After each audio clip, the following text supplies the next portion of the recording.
샬롬, 여러분 평안하십니까?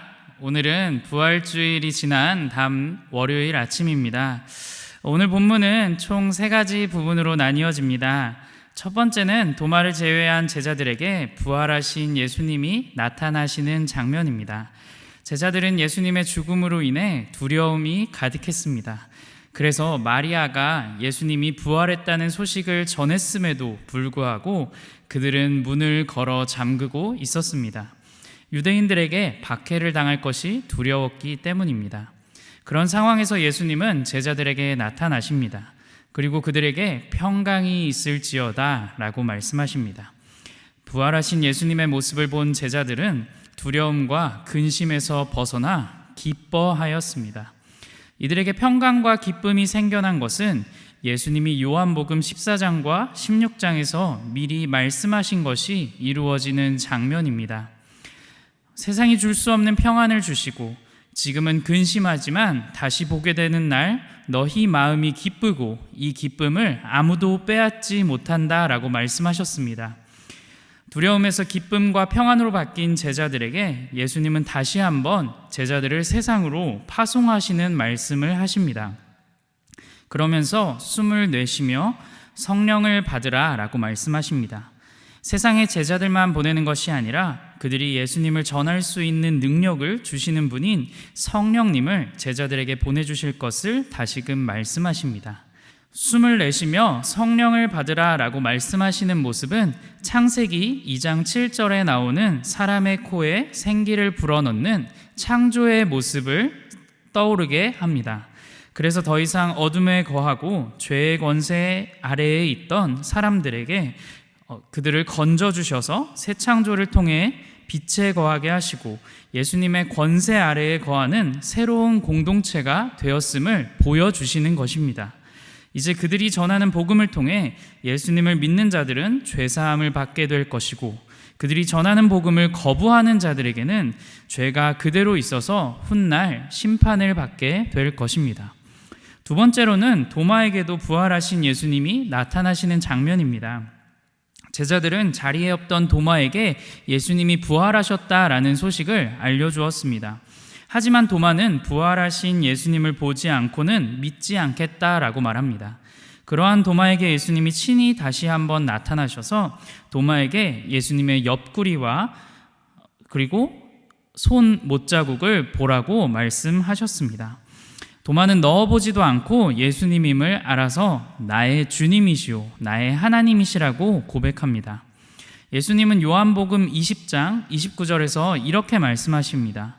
예수께서 이르시되 너는 나를 본고로 믿느냐 보지 못하고 믿는 자들은 복되도다 하시니라. 아멘. 자, 세 번째로는 요한복음의 기록 목적입니다. 요한복음에서는 시작부터 예수님이 누구이신지에 대해 밝힙니다. 요한복음 1장 1절 말씀입니다. 태초에 말씀이 계시니라. 이 말씀이 하나님과 함께 계셨으니 이 말씀은 곧 하나님이시니라. 아멘. 이 말씀을 시작으로 예수님의 다양한 표적들을 통해 하나님의 아들이심을 밝혀주고 생명이신 예수님을 드러내고 계셨습니다. 그리고 예수님을 믿는 자들에게 그 생명을 주셔서 영생을 누리게 하신다고 계속해서 요한복음은 말하고 있습니다. 그리고 요한복음의 마무리로 오늘 30절에서 31절의 말씀이 기록되어 있습니다. 요한복음 20장 30절에서 31절 말씀입니다.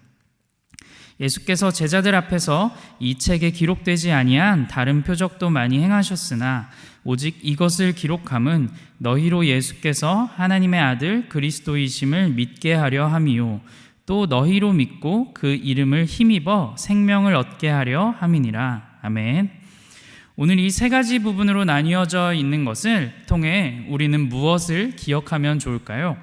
첫 번째는 예수님을 믿는 자들은 평강과 기쁨이 가득하다라는 것입니다. 두려움에 떨어 마리아의 말을 듣고도 제자들은 문을 걸어 잠그었습니다. 그러나 부활하신 예수님을 보고 제자들의 마음에는 평강과 기쁨이 가득해졌습니다. 그 기쁨은 이제 어느 누구도 빼앗을 수 없는 기쁨이었습니다. 이후 제자들의 모습을 보면 자신들의 상황은 여전히 달라진 것이 없었습니다. 여전히 그들은 박해를 받고 죽음의 위협에 놓여 있었습니다. 그러나 그들의 마음에 부활하신 예수님으로 인해 평강과 기쁨이 가득한 삶을 살게 되었습니다.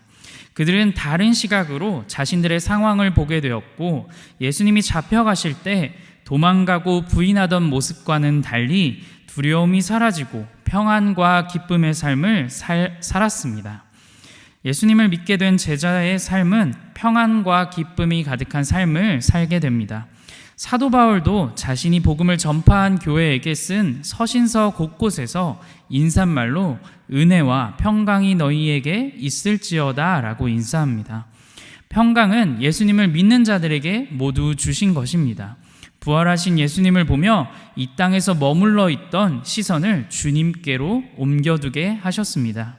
이제 믿는 자들에게는 이 세상에 어떤 것을 얻어 평안을 누리려고 하거나 기쁨을 누리려는데 목적이 있지 않습니다. 부활의 소망이 믿는 자에게 있으니 믿는 자의 마음은 부활의 소망으로 인해 평안해질 수 있습니다. 믿는 자들의 그 마음은 무엇과도 바꿀 수 없는 기쁜 일입니다. 우리도 마찬가지입니다.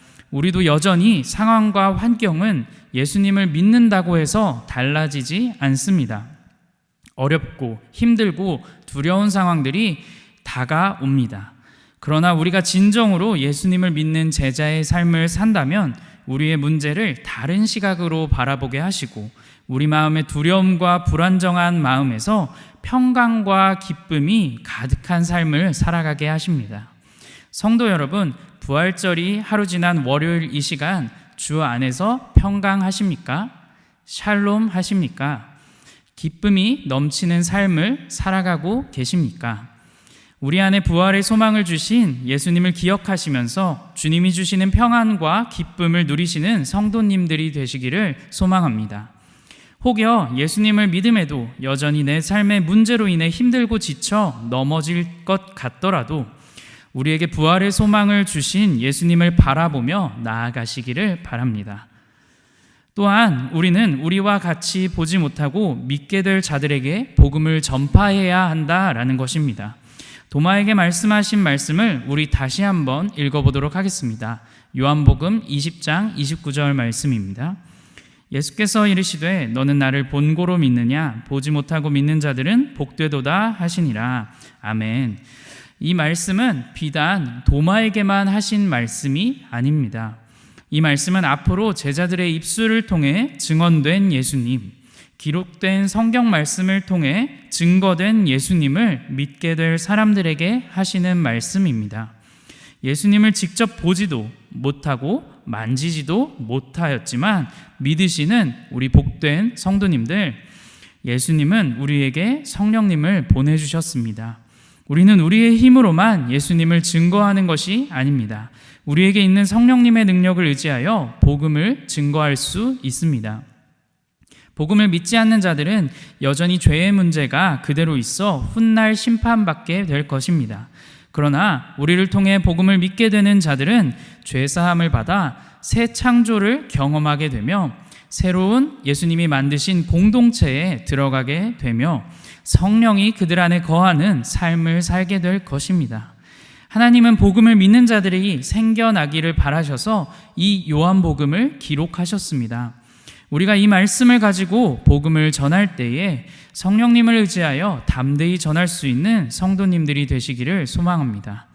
오늘도 세상이 주지 못하는 평안, 오직 주님만이 주시는 평안과 누구도 빼앗을 수 없는 기쁨을 안고 살아가시는 성도님들이 되시길 소망하고 우리의 입술을 통해 성령님이 일하셔서 복음을 믿게 되는 이가 생겨나며 그들이 어둠에서 빛으로 변하는 역사가 우리를 통해 일어나길 소망하며 살아가시는 성도님들이 되시길 주님의 이름으로 소망합니다. 이 시간 함께 말씀을 기억하면서 기도하도록 하겠습니다.